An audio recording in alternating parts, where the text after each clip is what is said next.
एक बहुत ही inspiring, impressive and majestic structure जिसको देखकर लगता नहीं है कि ये एक इंसान की क्रिएटिविटी है। इस पर काफी सेंचुरीज से काम भी किया गया है, इसको एक्सप्लोर भी किया है और इसको स्टडी भी किया गया है। The great pyramid of Giza. कोई नहीं जानता कि ये कितना पुराना है, लेकिन इसको बहुत से लोगों ने खुद से भी एक्सप्लेन किया है, साइंटिफिकली भी इसका ओरिजिन बताया है, लेकिन ये एक ऐसी मिस्ट्री है जो अभी तक वैसा ही है। आज हमारे पास बिल्कुल एक नया टॉपिक है जिस पर पहले किसी ने सच एज बात नहीं की।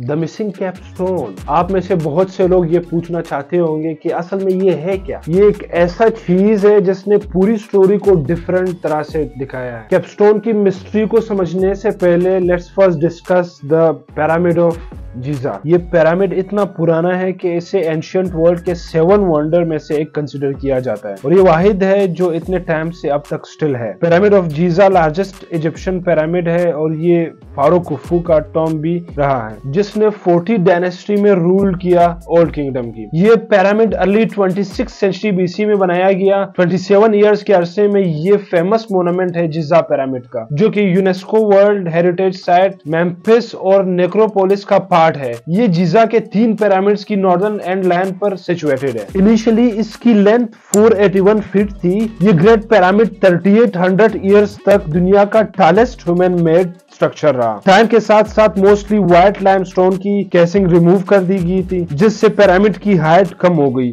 और करंटली इसकी हाइट 454.4। इसकी बेस की जहां तक बात है तो वो 755.6 फीट स्क्वायर है। Great pyramid 2.3 million large blocks का बना है जिनका ओवरऑल वेट 6 मिलियन टन है। बहुत से स्टोन साइज और शेप में इक्वल नहीं थे।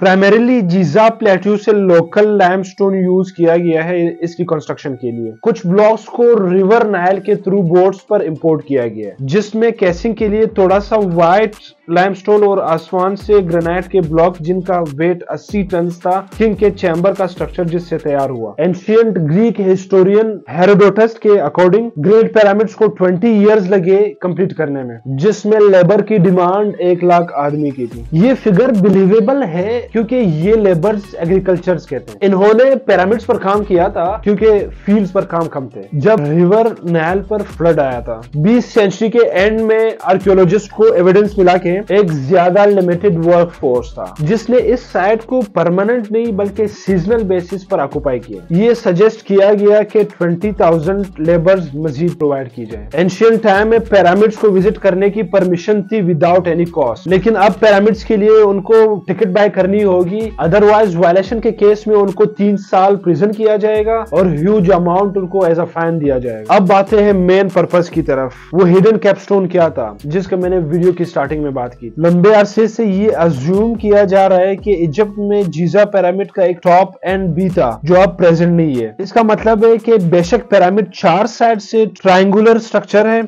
लेकिन इसके टॉप को भी पॉइंट आउट किया जाए तो ये ट्रायंगल नहीं है एब्सोल्युटली, और टॉप से बिल्कुल फ्लैट है। At least 13 feet flat walking space है इन लोगों के अकॉर्डिंग जिन्होंने पिरामिड क्लाइंब भी किया और इसको मेजर भी किया। एंशियंट ट्रेडिशंस के अकॉर्डिंग कैपस्टोन को स्ट्रक्चर के टॉप पर तब ऐड किया जाता था जब वो ऑलमोस्ट कंप्लीट होता था। ये भी सेम शेप का होता था और स्मॉल होता था साइज में, शेप को फिनिश ऑफ करने के लिए। इसको मोस्ट इंपॉर्टेंट पीस कंसिडर किया जाता है क्योंकि ये पिरामिड्स को उसका एक्चुअल पर्पस प्रोवाइड करता था। बहुत सारी अजम्पशंस हैं और बहुत सारी कंस्पायरेसी थ्योरी बनाई गई है इसके ऊपर, और लोगों ने बहुत कोशिश की है ये समझने की कि ये जो पिरामिड्स के टॉप पर जो कैपस्टोन थे उसका आखिर हुआ क्या है। कोई नहीं जानता दोस्तों कि यहाँ पे कोई कैपस्टोन था भी या नहीं। यस, कुछ है जो कहते हैं कि ये पहले कभी था ही नहीं, लेकिन एंशियंट इजिप्शियन के अकॉर्डिंग अगर कैपस्टोन एग्जिस्ट नहीं करता तो एग्जैक्ट पर्पस क्या था इस मोनुमेंट का जिसके ऊपर टाइम भी लगा और इस पर एफर्ट भी लगाया गया। क्रिश्चियंस के टाइम के जो लोग इस ह्यूज मोनुमेंट को देखने आए, कुछ रिकॉर्ड्स के अकॉर्डिंग उन्होंने यही कहा कि इसका कैपस्टोन मिसिंग है, और फिर क्वेश्चंस होने लगे क्योंकि एंशियंट टाइम के लोग जानते थे कि कैपस्टोन के बगैर इसका कोई पर्पस ही नहीं है, और ये बिलीव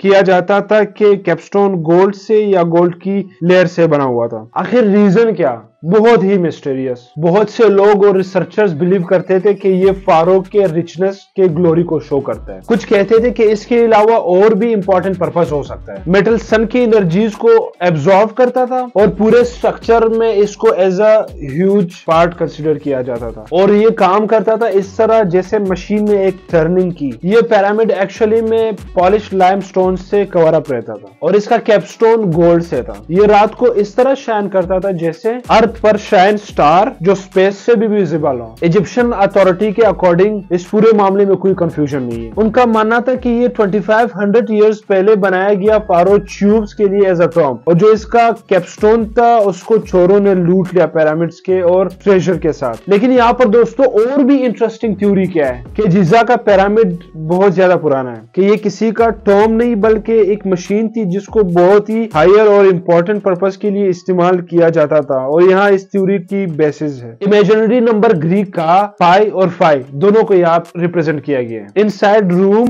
और चैम्बर्स दोनों इस थ्योरी को कंसिडर नहीं करते हैं कि ये एज अ टॉम्ब क्रिएट किया गया है। इनफैक्ट जो रूम्स का एक दूसरे के साथ कनेक्शन है, जो मटेरियल इनकी कंस्ट्रक्शन में यूज किया गया है और डिसेंडिंग असेंडिंग स्टेयरवेज कोई और स्टोरी बताते हैं, लेकिन कौन सी स्टोरी रिसर्चर सिर्फ गेस ही कर सकते हैं। तो गिजा के पिरामिड एक मशीन थी जो अपने कैपस्टोन के बगैर काम नहीं करती थी, लेकिन ये मशीन क्या करती थी? एक्सपर्ट्स के अकॉर्डिंग ये 13 एकड़ 6 मिलियन टन की मिस्ट्री थी। मजे की बात बताओ तो इजिप्शियन गवर्नमेंट के अकॉर्डिंग उसके मिलेनियम सेलिब्रेशन पर पिरामिड्स के टॉप पर एक गोल्डन कैपस्टोन से उसको कवर किया जाएगा। सब बहुत एक्साइटेड थे और सेरेमनी का इंतजार कर रहे थे। देन सडनली किसी भी एक्सप्लेनेशन के बगैर जितनी भी मिनिस्ट्री इन्वॉल्व थी इस प्लान के अंदर, उन्होंने प्लान कैंसिल कर दिया। क्यों? क्या किसी ने वार्न कर दिया कि जमीन पर एडवांस और ओल्डर मशीन को टर्न ऑन करने के बाद की सिचुएशन से? इसके अलावा शायद उन्होंने कंसिडर किया कि पिछली कई सेंचुरी से चेंजेस आई हैं। इलेक्ट्रिक लाइट्स और बल्ब इंस्टॉल किए थे जिससे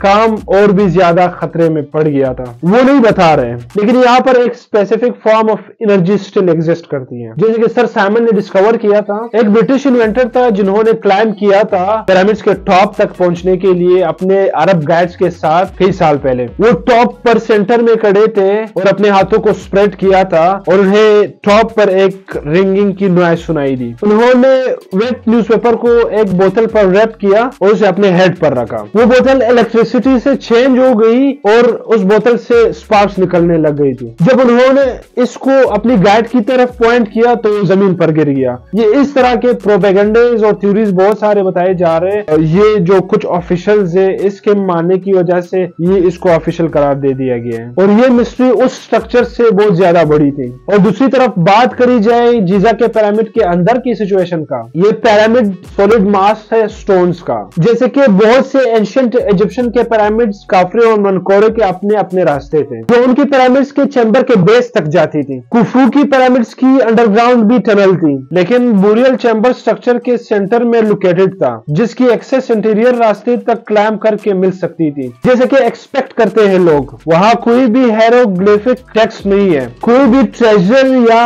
मम्मी नहीं है गिजा के किसी भी पिरामिड के अंदर। पिरामिड्स के अंदर डेकोरेशन कुफू काफरे मंकोरे के कंस्ट्रक्शन के काफी सेंचुरी बाद शुरू हुई थी। सुनने में बहुत ही इंटरेस्टिंग है कि इजिप्शियन एंटिक्विटीज के ऑफिशियल को हिडन कॉरिडोर मिला जो कि 9 मीटर लॉन्ग है और गिजा के पिरामिड के मेन इंटरेस्ट से है, जो कि माना जाता है कि एडिशनल डिस्कवरीज को रिवील करता है। नॉन इन्वेसिव टेक्नोलॉजीज जैसे कि इंफ्रारेड थर्मोग्राफी, 3D स्टिमुलेशन और कॉमिक रे इमेजिंग का इस्तेमाल किया गया 2015 से पिरामिड्स के इंटीरियर को एग्जामिन करने के लिए और साइंटिस्ट ने इसकी इमेज कैप्चर की थी। 6 मिलीमीटर थिक एंडोस्कोप को पिरामिड के स्टोन में स्मॉल ज्वाइंट के थ्रू इंसर्ट करके। आज के डिस्कशन को यही पर एंड करते हैं। आई होप कि आप लोगों को इंफॉर्मेटिव लगा हो। अपने रिव्यूज कमेंट सेक्शन में जरूर शेयर करें, बहुत मेहनत लगता है। वीडियो को ज्यादा से ज्यादा शेयर करके लाइक का बटन जरूर दबाना और कोई वीडियो सजेस्ट करे कि नेक्स्ट वीडियो किस टॉपिक में होना चाहिए। Don't forget to subscribe my channel for more creative and informative videos. शुक्रिया।